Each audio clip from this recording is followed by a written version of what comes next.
Welcome to The Explainer. Today, we are diving into a book that's going to make you rethink everything you thought you knew about South Africa's miracle transition. It's called South Africa, The Great Deception by Smith-Godfrey, and it makes a pretty explosive claim that the miracle wasn't a miracle at all. It was a mechanism of control.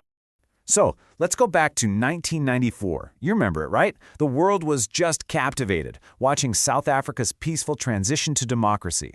It was called a miracle, the birth of the Rainbow Nation. It was this incredible story of hope and reconciliation against all the odds. But this book, it offers a completely different story. Right from the get-go, it hits you with this jarring claim. We were not liberated, we were licensed.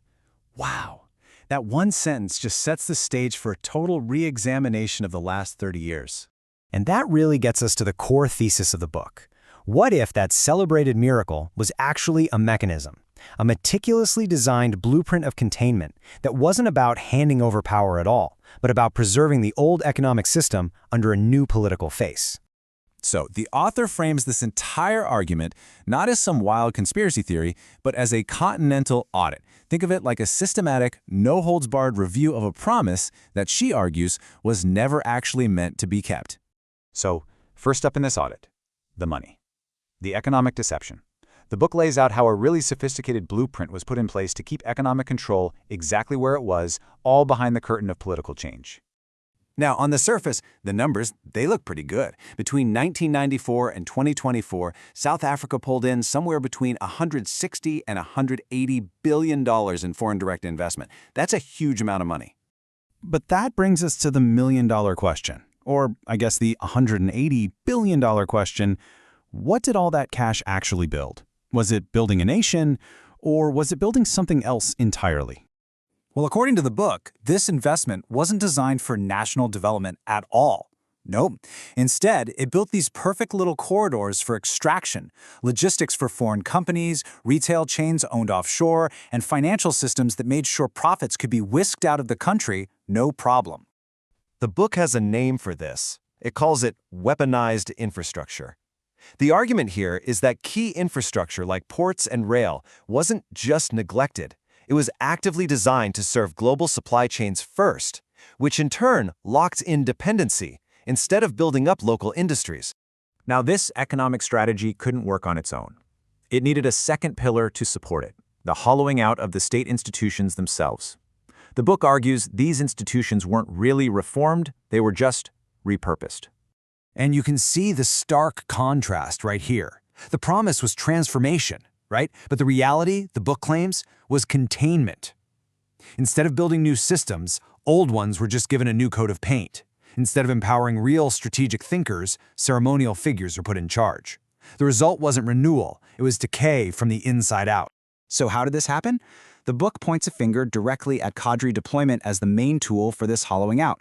It's framed as something way more strategic than just putting your friends in high places. It was a tool to sideline dissent, block actual experts who might cause trouble, and create environments so toxic that real professionals just couldn't survive. This decay wasn't just about people, it was embedded in the law. The author asks a really critical question. With all this supposed political change, why did the country remain so legally toothless when it came to global trade? And get this, by simply not ratifying a few key international agreements like these, the nation essentially left its most important sectors. We're talking everything from shipping to manufacturing, legally exposed and vulnerable to foreign control and waves of cheap imports. All right, so we've covered the economy and the institutions. The final pillar of this audit is maybe the most subtle and the most chilling. It's the psychology of containment, how distraction basically became a tool of governance. One of the key tactics was to create the illusion of opportunity. For example, maritime education programs were expanded, which sounds great, but the industry didn't actually create new jobs to absorb the graduates. The book calls this education without absorption. You're creating this whole pipeline of skilled young people that just leads to a dead end. And this highlights a core concept in the book, this critical difference between authorship and performance. Authorship is about actually building things, creating real value, having sovereign power. Performance, well, that's just the illusion of power. It's pitching ideas at workshops, holding fancy-sounding but powerless roles, and getting likes on social media. The author argues that politics basically became a type of theater. Flashing wealth was presented as progress, Influencer culture celebrated easy wins, and even activists got pulled in with ceremonial roles that took the teeth out of their critiques. All of it, the book says, was a massive diversion from the real hollowing out of the state. Okay, so this all leads us to the final part of the audit, reclaiming the promise. What was the ultimate cost of this containment strategy, and what, if anything, can be done about it now? To really grasp the scale of the missed opportunity, you just have to look at this chart from the year 2000. South Africa's GDP per capita was more than triple China's.